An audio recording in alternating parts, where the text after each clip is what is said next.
One of the biggest challenges that dance team prospects have is trying to figure out how to continue their training in studio or participate on a high school dance team while trying to undertake everything involved in dance team recruiting. Welcome to another episode of Beyond the Steps, produced by Apollo Performance and Turning Point Dance Creations. Earlier this season, we talked with Trayshawn Brown about collegiate dance recruiting, and the response was so strong, we came back with a follow-up series, very timely, might I add, with college decisions at the peak. With UDA Nationals right around the corner, we're thrilled to talk with college dance expert Kathy Hein de Jong. Today, we're digging into the balancing act families face, the admissions journey and the recruiting journey, and how to navigate both without burning out. Welcome, Kathy. We're so excited to have you. Oh, thank you for having me. I'm excited to talk about college admissions and dance. Yeah, we were talking off camera a little bit about how the climate at the college level is so rocky and there's so many obstacles and challenges. So I think this is going to be a really great conversation to have for families. Yeah, definitely. And I will say that the environment changes on the daily. Yeah, I mean, it's there's no constant when it comes to college admissions or dance teams. There's no constant when it comes to dance, period. That's what we're finding. So let's jump right into it before something changes. Kathy, so many families feel overwhelmed trying to balance college admission requirements with dance team recruiting timelines. Can you help us understand where those two journeys overlap and where they don't? It starts at the very beginning. So, trying to understand what a student's ultimate goal is when they approach college. So, dancers that are in even eighth, ninth grade really start to think about these two pieces of their future life in tandem because they're so intertwined. You can't be on a college dance team without getting into a college, right? So academics play an enormous part in this process. It's not like other athletics under NCAA, student athlete rules and regulations. That isn't the case with dance teams. So, um, you know, for dancers, the academics become as much a part of the process as the dance team training. And so when I work with students, I'm helping them understand that right from the beginning is, perhaps you might have thought about going and being a dance major. If you're looking for a BFA in dance and dancing professionally in the future, it's quite possible that the academics can come secondary to your dance training and talents. For dance teams, it's not the case. You have to be able to get into the college on your own academic merits, equal to the peers that are applying to the school as well. So it starts right from the beginning. Now, as you progress in high school, you're working both paths simultaneously. So I kind of, think about them as two tracks, the academic track and the dance team track, and you're doing all the things to excel at both. But eventually, you're going to create a college list that incorporates best fit on the academic side, looking at your academic record, your test scores, the type of major that you might be interested in, and then looking at the dance team side and best fit. What are your skills? What are your strengths in terms of style and genre? What kind of dance team experience do you want in college? And that formulates your college list. That's where it kind of comes together. You have a college list, and now you're saying, okay, these are the colleges that I'm going to apply to, and I'm going to follow those application processes and the dance team recruitment processes for those schools. Why is it that academics are so prioritized for dance team dancers over when you talk about NCAA and the other athletics? Why is it so different? You're not actually part of an athletic program where you are being recruited as a student athlete. Unless, of course, you're looking at schools like NAIA schools that do consider dance as an athletic team with athletic scholarships. Dance teams don't receive athletic scholarships at the D1, D2, D3 level. So they have to be able to get in on their own academic merit. And so, for the most part, there is no assistance with admissions for dance team prospects. There are the exceptions. There are a few dance teams that will be able to get in the ear of the admissions office, but for the most part, you're being reviewed separately from your dance team recruitment process. What is one of the biggest misunderstandings, I should say, parents have about the relationship between dance recruiting and college admissions? I think they're still looking at it in terms of what they may have as the perception of a college athlete being recruited. And it's not the same. So I think that's probably the biggest change, or the biggest, how do I want to say this? That's probably the biggest misperception that dancers and families have about the process. Well, and especially dance is so niche and there's a lot of, people that don't really understand that language and that world, right? And so when they're looking at it through the lens of athletics, like that, why wouldn't it be the same, right? Like I would think that as well, but there are obviously some major differences, and we're going to get into prioritizing how to prioritize the schools and all of that later in the conversation, but I won't go off on a rant just yet. You see, I'm like trying to jump in, like, I have a rant. I have a rant. I think that, Kathy, you are right. They're looking at it in the same lens. And the to preface my rant, I think they're looking at it in that way because they're looking for a return on investment for what they have put into dance. And at some point, they had hoped that there would be a return on investment in a college scholarship, or something like that. Like the same type of investment you put into your football player or your baseball player or your soccer player who is doing all of this stuff. So I think that what we're really missing in the recruiting space for dance right now is the link between the return on investment. Like you are getting quality dancers who have been trained in studios across the United States of America who are coming to provide entertainment at your games that you are making ticket money from. I've got two dancers that have danced at the D1A level, competed at nationals. It is one of the things that was just shocking as I got into the college dance team world with them. But then as I expanded my practice to work with dancers and help them through the process, is the inequity of the whole thing, and the lack of funds and lack of scholarship money that are available for these dancers. College dance team is a year-round activity, right? Many of these teams, you're auditioning in late spring. By early summer, you may be already on campus doing camps and practices. And then, I mean, it just goes year round through football, through basketball.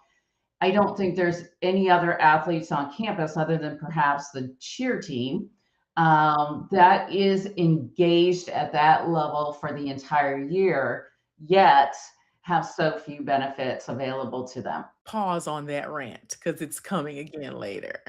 Uh, but I do want to continue to talk about the family aspect and, choosing. Some dancers get super focused on the team. I know quite a few who shall remain nameless, while the school becomes an afterthought. How do you help families maintain that balance? I asked them to look at it as, where do you want to be home for 4 years?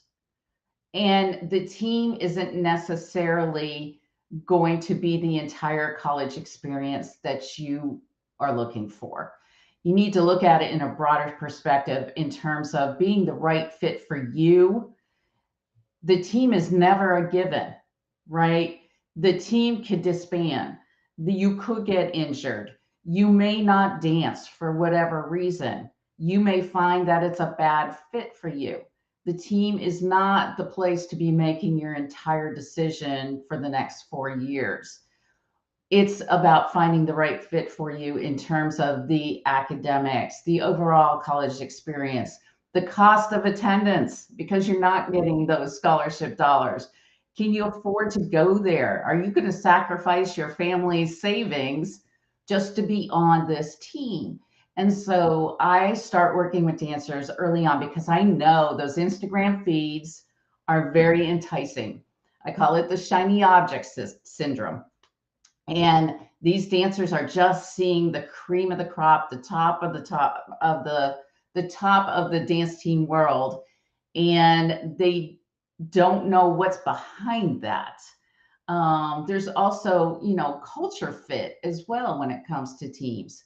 So, do you really want to be on a team where you have to invest 25, 30 hours a week, like it's a full time job, and you don't have time to do anything else as part of your college experience? So, starting even with eighth and ninth graders, I start kind of beating that drum about let's find the best place for you where you're going to be happy, you're going to thrive, you're going to get the education you're looking for, and consider the dance team kind of like the frosting on the cake, right? If you can get in out of school and make the dance team, all the more better. But you have to put the academics and the college fit at the front of the process. What should families prioritize early on so they aren't scrambling and trying to get all of this done at one time as deadlines and auditions pile up later in the year? I think it's about understanding the process and the timing and trying to do as much as you can earlier. So, for a traditional high school student, they may start doing a few college visits late in the sophomore year, primarily in the junior year. Um, that's not what I recommend for dance team candidates because of the recruitment process, because of the opportunities to get in front of coaches earlier, even as early as middle school. I do recommend that they start looking at colleges and college fit earlier. It's tough asking a eighth or ninth grader, what would you like to study in college, right? That's a bit of a stretch, but it's important to start having those conversations a little bit earlier so that you can kind of get that fit right.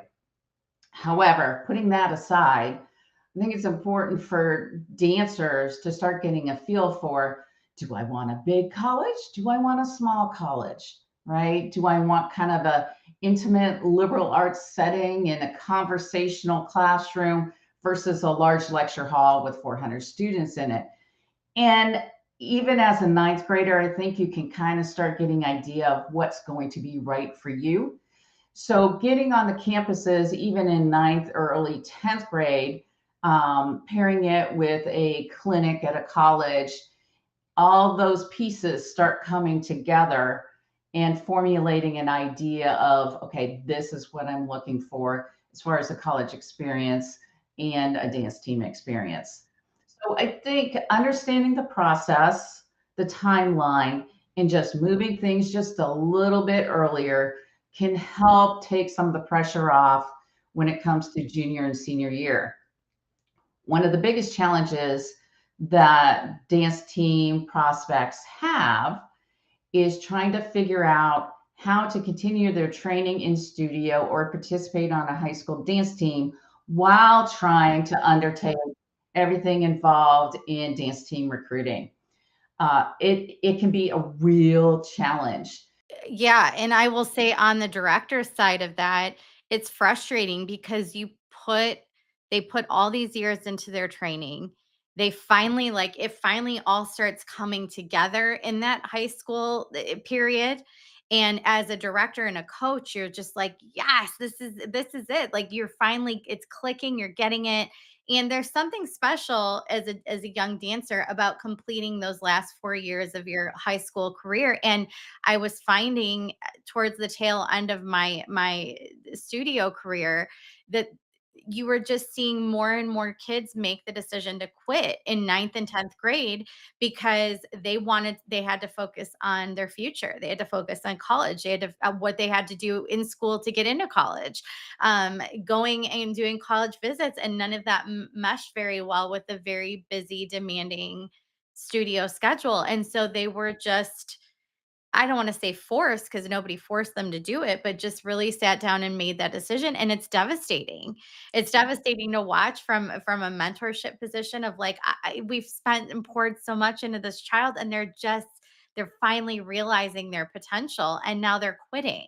And I mean, it was so hard for so many years for me not to take that personally and be so emotionally invested in that decision that they made, but you just see it happening more and more and more, and I think that ties into what you're saying. Yeah, I think there's an opportunity though for studios to really be able to meet the students where they are. I don't think the hard and fast rules of you're on this competition team, you have to do this, you have to do that, you must not miss these competitions. I think there's an opportunity for studios to really find a good blend. Working with dancers that are on more of that professional career track and need that intense training, but also this other track for dance team, which does require some tweaking in terms of availability and also the, the training that's offered, right?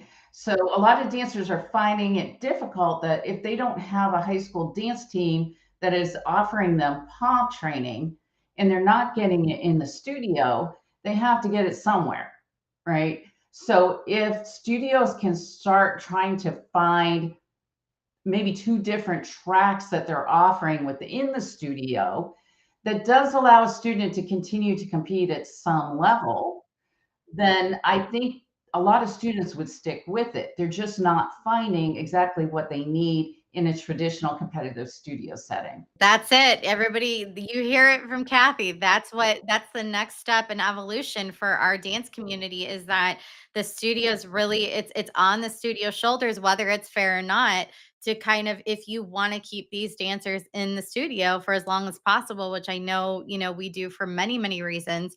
We have to find a way to make it work, right? To make it work for them, make it work for you.